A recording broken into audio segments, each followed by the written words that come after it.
नमस्कार दोस्तों। एक समय की बात है कि भगवान बुद्ध अपने शिष्यों को उपदेश दे रहे थे। तब उनके किसी शिष्य ने उनसे यह 3 सवाल किए। पहला, कौन किसके भाग्य का खाता है? दूसरा, संसार का सबसे बड़ा बलवान कौन है? और तीसरा, जो अपनी बात से मुकर जाता है उसका अंत में क्या अंजाम होता है? गौतम बुद्ध कहते हैं कि तुम्हारे यह तीनों ही प्रश्न बहुत ही महत्वपूर्ण हैं, क्योंकि इन तीनों प्रश्नों के उत्तर हर मनुष्य को जानना जरूरी होता है। इसलिए मैं तुमको एक कहानी सुनाता हूं। उस कहानी में तुम्हें तुम्हारे इन तीनों प्रश्नों के जवाब मिल जाएंगे। कृपया तुम कहानी को ध्यान लगाकर सुनना। एक जंगल में एक विशाल बरगद का पेड़ था। उस पेड़ पर एक बाज पक्षी रहता था। उस बरगद से थोड़ी ही दूर पर एक बिल था। उस बिल में एक सर्प रहता था। फिर एक दिन जैसे ही सर्प बिल से बाहर निकलने लगा तो उस सर्प को उस बाज पक्षी ने देख लिया। जब सर्प बिल से बाहर निकलने लगा तो उसी समय बाज ने सर्प पर झपटा मारा, परंतु सर्प अपने बिल से अधिक बाहर नहीं निकला था, इसलिए वह वापस बिल में चला गया। थोड़ी देर बाद सर्प ने अपना मुंह बिल से बाहर निकाला और देखने लगा कि बाज पक्षी यहीं पर है या कहीं चला गया है। फिर वह बाज पक्षी दोबारा उस सर्प पर झपटा, परंतु वह सर्प फिर से वापस अपने बिल के अंदर छुप गया। जैसे ही सर्प अपने बिल से बाहर निकलने का प्रयास करता तो बाज उस पर हमला करता और उसे उठाकर ले जाने की कोशिश करता। बाज मन में सोच रहा था कि जब भी तू बाहर निकलेगा तो मैं तुझे अपना भोजन बना लूंगा, और सर्प उस बाज के डर से बिल में छुपा रहता था। जब सर्प को उस बिल में रहते हुए काफी समय हो गया तो सर्प मन में विचार करने लगा कि राजा विक्रम ही ऐसे व्यक्ति हैं जो मुझे इस बात से बचा सकते हैं, क्योंकि वह तो दूसरों के कष्टों का हरण करते हैं। यदि राजा विक्रम किसी प्रकार यहाँ आ जाएं तो मुझे इस बात से बचा सकते हैं। वह सर्प राजा विक्रम को याद करता हुआ उस बिल में छिपा रहा, और जो भी व्यक्ति उस मार्ग से निकलकर जाता तो उससे सर्प कहता कि भाई, कोई मेरी बात राजा विक्रम तक पहुंचा दो या मुझे राजा विक्रम से मिला दो, तो मैं उसका जीवन भर एहसानमंद रहूंगा। फिर एक दिन राजा विक्रम, जो दूसरों के दुखों को दूर करते थे, वह जंगल में जा रहे थे और उसी मार्ग से निकल रहे थे। तभी सर्प को पता चला कि रास्ते से कोई जा रहा है, तो वह सर्प बिल के अंदर से ही कहने लगा कि भाई, कोई मुझे राजा विक्रम से मिला दे तो मैं उसका जीवन भर एहसानमंद रहूंगा। यह बात जब राजा विक्रम ने सुनी तो राजा विक्रम कहने लगे, क्यों भाई, आपको राजा विक्रम से क्या काम है? तो सर्प कहने लगा कि देखो भाई, राजा विक्रम दूसरों के दुखों का हरण करते हैं और मैं बहुत दिनों से इसी बिल में पड़ा हुआ हूँ। मैं बहुत दुखी हूँ। इस वृक्ष पर एक बाज पक्षी का निवास है। यदि मैं इस बिल से बाहर निकलता हूँ तो वह बाज मुझ पर उसी समय हमला कर देता है। इसलिए मैं इस बिल से बाहर नहीं निकल पा रहा हूँ और ना ही मुझे कुछ खाने को मिल पाता है। मैं ऐसे ही इस बिल में पड़ा हुआ हूँ, ऐसे ही अपना जीवन व्यतीत कर रहा हूँ। राजा विक्रम कहने लगे कि हे सर्पराज, मैं ही राजा विक्रम हूँ, बताओ तुम्हारे कष्ट का निवारण कैसे करूँ? तो सर्प कहने लगा कि हे महाराज, जैसा आपको उचित लगे वैसा ही कीजिए, लेकिन इस बात से मेरा पीछा छुड़ा दीजिए, नहीं तो यह एक दिन मुझे मार डालेगा। राजा विक्रम कहने लगे, हे सर्पराज, तुम कहो तो मैं तुम्हें इस वन में कहीं दूर छोड़ दूं। सर्प कहने लगा कि महाराज, जब आप मुझे दूर छोड़ने जाओगे तो यह बाज हमें देख लेगा और यह वहीं पर जाकर फिर से बैठ जाएगा और मौका मिलते ही यह मुझे मार डालेगा। राजन, आप मुझे कुछ समय के लिए अपने उदर में बिठा लीजिए। आप अपने पेट में बैठने के लिए मुझे स्थान दे दीजिए और मैं तुम्हारे साथ इस वन से बहुत दूर चला जाऊंगा। आगे जाने के बाद मैं तुम्हारे पेट से बाहर आ जाऊंगा। राजा विक्रम कहने लगे कि ठीक है सर्पराज, आप मेरे पेट में प्रवेश कर जाइए। राजा विक्रम अपना मुंह खोल देते हैं और वह सर्प राजा विक्रम के पेट में प्रवेश कर जाता है और राजा विक्रम के पेट में जाकर बैठ जाता है। जब राजा विक्रम वन में आगे गए और काफी दूर पहुंचने के बाद उस सर्प से कहने लगे कि हे सर्पराज, अब आप मेरे पेट से बाहर आ जाइए। अब यह सुनसान वन है, इसमें कोई बाज आपको परेशान नहीं करेगा। ये बात सुनकर वह सर्प कहने लगा, नहीं महाराज, अब मैं आपके पेट से बाहर निकलने वाला नहीं हूँ। राजा विक्रम ने कहा, क्यों भाई, आपने तो मुझसे यह वादा किया था कि आप मुझे आगे सुनसान वन में छोड़ देना, मैं आपके पेट से बाहर निकल जाऊंगा। अब क्या हुआ? सुनसान वन आ गया है, अब आप बाहर निकलिए। सांप कहने लगा कि देखो महाराज, जैसा रहने का आनंद आपके पेट में है वैसा उस बिल में नहीं मिलता। अब मैं तुम्हारे पेट से कभी बाहर नहीं निकलूंगा। राजा विक्रम मन में सोचने लगे कि यह तो बड़ा ही दुष्ट सर्प है, अब मैं क्या करूं? लेकिन सर्प राजा विक्रम के पेट से बाहर नहीं निकला और उसके जहर के प्रभाव से महाराज विक्रम के पूरे शरीर में कोढ़ फूटने लगा। महाराज विक्रम मन में सोचने लगे कि अब मेरा राजधानी वापस जाना संभव नहीं है, क्योंकि इस वक्त मैं कोढ़ी हो गया हूं और मुझे इसी वन में रहकर इस सर्पराज से भी छुटकारा पाना है। यह सोचकर महाराज विक्रम एक पेड़ के नीचे झोपड़ी बनाकर उसी वन में रहने लगते हैं। उनके शरीर से कोढ़ टपकने लगा और बदबू आने लगी, जो कि सर्प का जहर था। सर्प कुंडली मारकर राजा विक्रम के पेट में अब भी बैठा हुआ था। राजा विक्रम उस वन में एक कोढ़ी की हालत में पड़े हुए थे। अब इधर उन्हीं के समय में एक प्रसिद्ध जनपद था श्रावस्ती, और श्रावस्ती नगरी के महाराजा थे ताम्रध्वज। महाराज ताम्रध्वज की 3 पुत्रियां थीं और राजा ताम्रध्वज बड़ा ही अहंकारी और अभिमानी राजा था। एक दिन उसने अपनी 3 बेटियों से पूछा कि बताओ बेटियों, तुम किसके भाग्य का खाती हो? उनमें से 2 बेटियां तो राजा के डर से कहती हैं, पिताजी हम तो आपके भाग्य का ही खाते हैं। परंतु उनमें से राजा की एक बेटी चित्रलेखा थी। वह चित्रलेखा अपने पिता ताम्रध्वज से कहती है कि नहीं पिताजी, मैं किसी के भाग्य का नहीं खाती हूँ, मैं तो केवल अपने ही भाग्य का खाती हूँ। उस बेटी की बात सुनकर राजा को बहुत क्रोध आया और राजा ने उसी समय नाई और ब्राह्मण को बुलाया। राजा ने उनसे कहा कि इन दोनों बेटियों का रिश्ता तो आप किसी राजा के यहाँ करके आइए, और जो यह बड़ी बेटी है इसका रिश्ता किसी कोढ़ी कलंकी या जिसके हाथ पैर नहीं हो उसके साथ करके आइए। फिर राजा का आदेश मिलते ही नाई और ब्राह्मण उन 3 बहनों का रिश्ता करने के लिए चल देते हैं। उन्होंने राजा की दोनों छोटी बेटियों का रिश्ता तो राजवंशों में कर दिया, परंतु तीसरी बेटी के लिए वर ढूंढते ढूंढते उसी वन में जा पहुंचे जहां राजा विक्रम अपनी झोपड़ी में कोढ़ी के रूप में पड़े हुए थे। उनके शरीर से कोढ़ बह रहा था।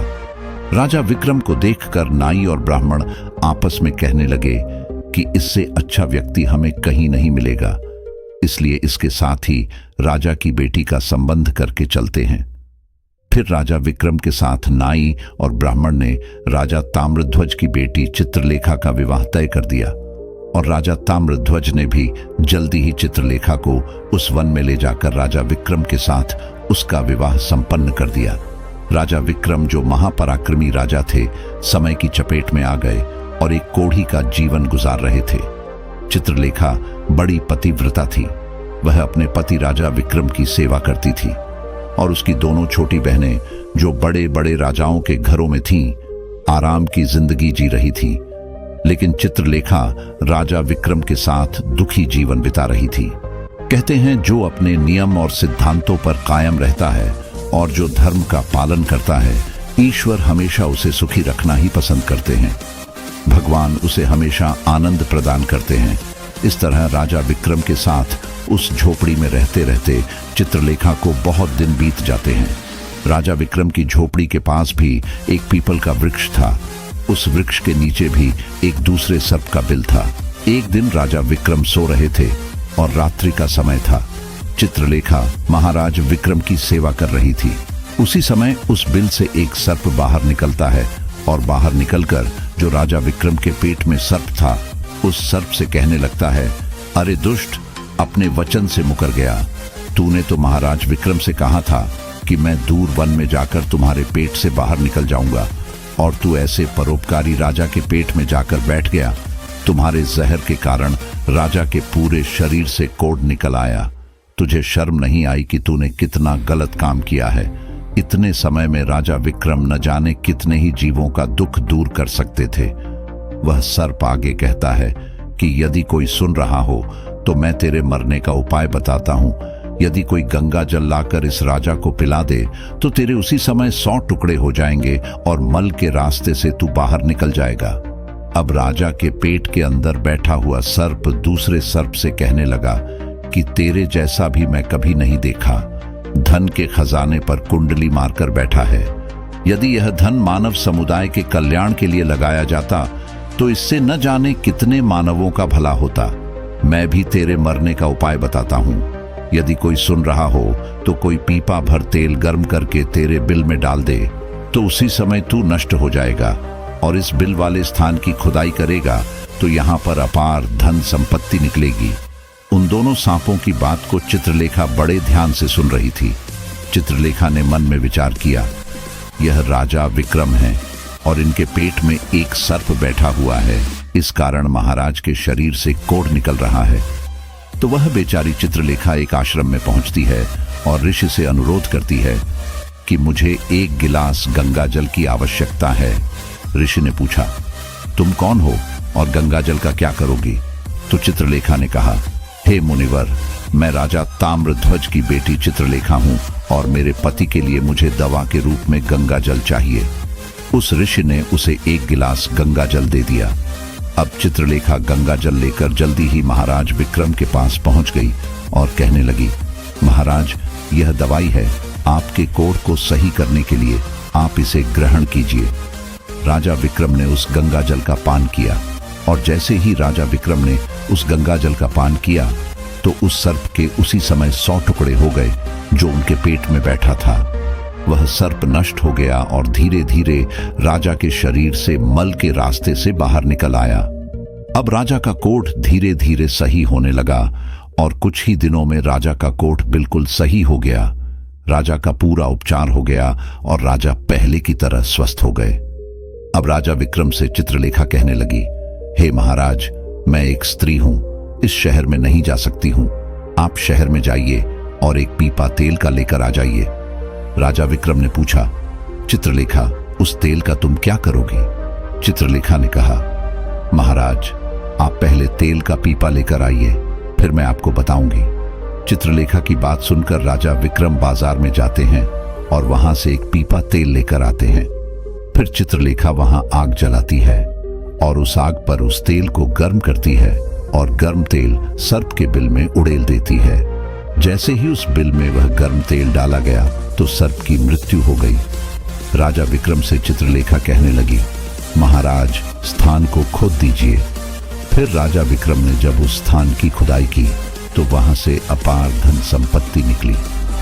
चित्रलेखा कहने लगी, महाराज देखिए, मैं जानती हूं कि आप उज्जैन नरेश राजा विक्रम हैं, परंतु मेरे पिता ने मेरा अपमान किया था और मुझे एक कोढ़ी को दे दिया था, परंतु मैं अपने भाग्य का खाती हूं, इसलिए इस स्थान पर मेरे पिता के महल से भी अच्छा महल बनना चाहिए।